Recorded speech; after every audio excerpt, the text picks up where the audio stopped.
So hello friends and welcome back to my channel. I hope आप सब अच्छे होंगे। अगर आपका एसी भी कूलिंग नहीं कर रहा है और उसमें गैस लीकेज की प्रॉब्लम आपको हर साल आ रही है, आज इस वीडियो में मैं आपको रीज़न बताऊंगा और परमानेंट सोल्यूशन भी दूंगा। फ्रेंड्स, अपने एसी की गैस लीकेज में बहुत सारे वीडियोस देखे होंगे। गैस लीकेज कैसे ढूंढें, कहाँ से गैस लीक होती है, पर ऐसा होता क्यों है, गैस लीकेज होने के क्या कारण होते हैं, ये शायद आप भी नहीं जानते होंगे। तभी हर साल आप अपने एसी में गैस डलवाते होंगे और वो हर साल लीक हो जाती होगी, क्योंकि आपका इंजीनियर बस उसे ठीक करता है, उसकी समस्या का समाधान नहीं करता और हर साल आपसे मोटी कमाई करता है। बेसिकली गैस लीकेज का रीज़न होता है इंस्टॉलेशन के टाइम पे की गई इंजीनियर की लापरवाही, मतलब प्रॉपर इंस्टॉलेशन ना करना। हम उस टाइम ध्यान नहीं देते और इंजीनियर साहब अपनी सहूलियत के हिसाब से इंस्टॉलेशन कर देते हैं। अब आप ज़रा ये वीडियो देखिए। इंजीनियर साहब इतना जल्दी में थे कि कॉपर पाइप को लटका के चले गए। अब प्रॉब्लम कस्टमर को हो रही है और आंधी चलने से, या आप मान लीजिए बंदर आया, बंदर ने इस पाइप को खींच लिया, हिला दिया और जो फ्लेयर नट है वो वहाँ से गैस जो है वो लीक करने लगी, क्योंकि वो पाइप हिलाया गया था। अब इसको ठीक करने के लिए दूसरे वाले इंजीनियर साहब आए इसको ठीक करने, और कस्टमर को बोला इसका फ्लेयर नट से गैस लीकेज है। गैस डाली, फ्लेयर नट टाइट किया, कस्टमर को बोला लीकेज ठीक कर दी है, पैसे लिए और चले गए। आंधी आई, बंदर आए, या और कोई रीज़न से हवा में झूलता पाइप जो है वो फिर से लूज हो गया और गैस फिर से निकल गई। तो फ्रेंड्स, ये इसका परमानेंट सोल्यूशन नहीं था। इस केस में परमानेंट सोल्यूशन है इस पाइप को ठीक से इंस्टॉल करवाना, जो कि कुछ इस तरीके से इंस्टॉल होना चाहिए था ताकि ये पाइप हिले नहीं और पाइप जॉइंट से ढीला ना हो, जिससे गैस लीकेज ना हो। इस वीडियो में कुछ और एग्जाम्पल मैं दूंगा ताकि आपको भी समझ आए कि टेम्परेरी सोल्यूशन नहीं, परमानेंट सोल्यूशन कराना है, ताकि प्रॉब्लम बार बार ना हो। और हमें इंस्टॉलेशन के टाइम पर किन बातों का ध्यान रखना है वो भी मैं आपको इस वीडियो में बताऊंगा। एसी में गैस लीकेज मोस्टली इंडोर या आउटडोर के जॉइंट से होती है, लेकिन अगर इंडोर के अंदर हो तो आप इसकी कॉइल चेंज या वेल्डिंग ना ही करवाएं तो बेहतर होगा,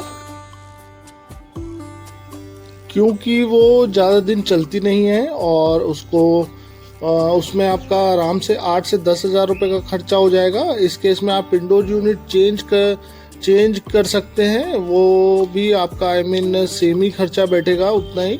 हम मान लेते हैं कि आपके पाइप की फिटिंग अच्छी हुई है, फिर भी लीकेज हो रही है, तब किन बातों का ध्यान आपको रखना है। आपको फ्लेयर नट को खुलवाना है, चेक करवाना है कहीं आपका कॉपर पाइप के फ्लेयर में क्रैक तो नहीं। पहले आपको फ्लेयर दिखाता हूँ, फिर आपको ये जो है बेहतर समझ में आएगा। तो देखिए, ये होता है फ्लेयर मीन्स जो पाइप के ऊपर थोड़ा सा पार्ट बाहर को निकला होता है, उसको हम फ्लेयर बोलते हैं। इसकी वजह से जो गैस लीकेज होती है वो नहीं होती है। कई बार जब ये जो नट आप देख रहे हैं मेरे हाथ पे, इस नट को टाइट ज़्यादा करने से इस फ्लेयर के अंदर इस तरीके से क्रैक आ जाता है, और उससे होता क्या है कि गैस धीरे धीरे निकलती रहती है। और जब हमारा इंजीनियर आता है तो वो आके चेक करता है और कहता है यहाँ से गैस की लीकेज है, और इस नट को और ज़्यादा टाइट कर देता है।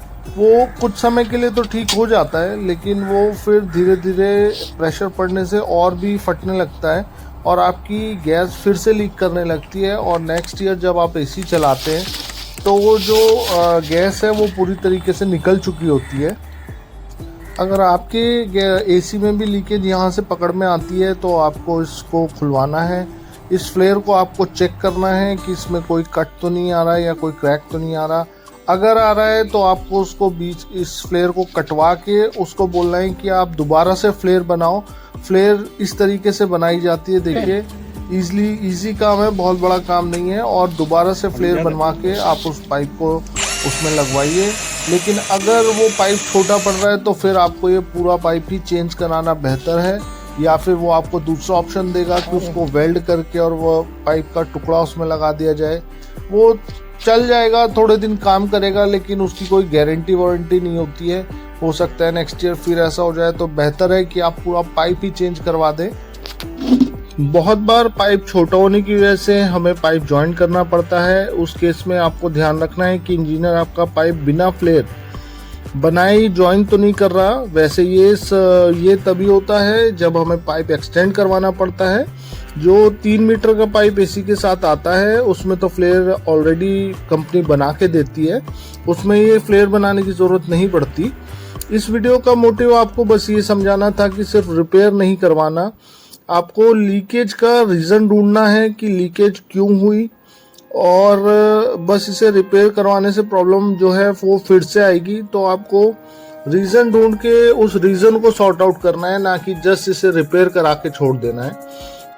कुछ और बातें भी आपको बता देता हूँ मैं इंस्टॉलेशन से रिगार्डिंग। जब आप अपना न्यू एसी लगवाएं तो सबसे पहले आपको जो दोनों बॉक्सेस आते हैं उस पर आपको मॉडल नंबर चेक करना है, इंडोर का भी और आउटडोर का भी। और वो जो बॉक्स है उसको आपको खुद से कभी नहीं खोलना है, आपको वेट करना है टेक्नीशियन के आने का, इंजीनियर के आने का। जब वो आ जाए तो उसी को आप बॉक्स खोलने दीजिए, ताकि अगर उसमें कोई चीज़ मिसिंग हो या कोई और चीज़ टूटी हुई मिले तो वो इंजीनियर आपकी इसमें हेल्प करवाते हैं और वो आपका जो है उसको रिप्लेस करवाएंगे, जो भी आइटम टूटा हुआ निकलेगा। और जब आप इंडोर को बाहर निकलवाएंगे तो उसको बोलिएगा कि वो किसी सॉफ्ट जो है जगह पे उसको रखे, नहीं तो आपके इंडोर पे स्क्रैचेस आ जाएंगे और वो देखने में लगने के बाद बहुत गंदा लगेगा। आपको अपना इंडोर हमेशा ऐसी जगह पे लगवाना है जहाँ पर नीचे कोई इलेक्ट्रॉनिक प्रोडक्ट आपका ना रखा हो, जैसे कि टीवी या और कोई सामान, जिससे कि जब आप सर्विस कराएंगे तो जो भी वाटर ड्रॉपिंग्स होती हैं, कुछ भी होता है, तो उससे आपकी जो दूसरा इलेक्ट्रॉनिक प्रोडक्ट है उसको कोई नुकसान ना पहुंचे। आपको इसका इंस्टॉलेशन 7 से 8 फीट पे ही करवाना है और आपको ऊपर से कम 1 से 1.5 फुट जगह छोड़नी है, क्योंकि जो इंडोर होता है वहीं से एयर सक्शन लेता है और आपको आगे कूलिंग जो है वो देता है। बाकी जो जॉइंट्स हैं, आपको वायर के जो जॉइंट्स हैं उनको ठीक से टेपिंग करानी है, और जो आपका कॉपर पाइप है उसको अच्छे से आपको फोमिंग करा के ठीक तरीके से उसको जुड़वाना है। ड्रेन पाइप भी आपका बहुत इंपॉर्टेंट होता है। ड्रेन पाइप हमेशा आपका स्लोप में होना चाहिए, नीचे की साइड पे।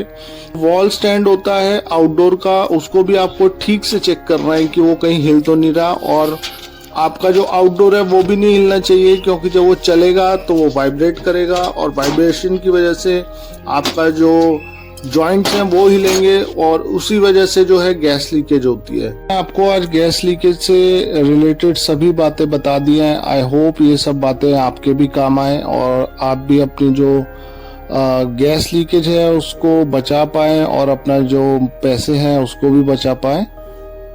ऐसे और भी इंफॉर्मेटिव वीडियोस मैं आपके लिए लाता रहूँगा। वीडियो इन्फॉर्मेटिव लगी हो तो प्लीज़ लाइक कीजिएगा और चैनल को सब्सक्राइब कीजिएगा। और भी प्रोडक्ट्स के रिव्यू मेरे चैनल पे पड़े हुए हैं, अगर आप देखना चाहते हैं तो आप जाके देख सकते हैं। Thank you so much and have a nice day.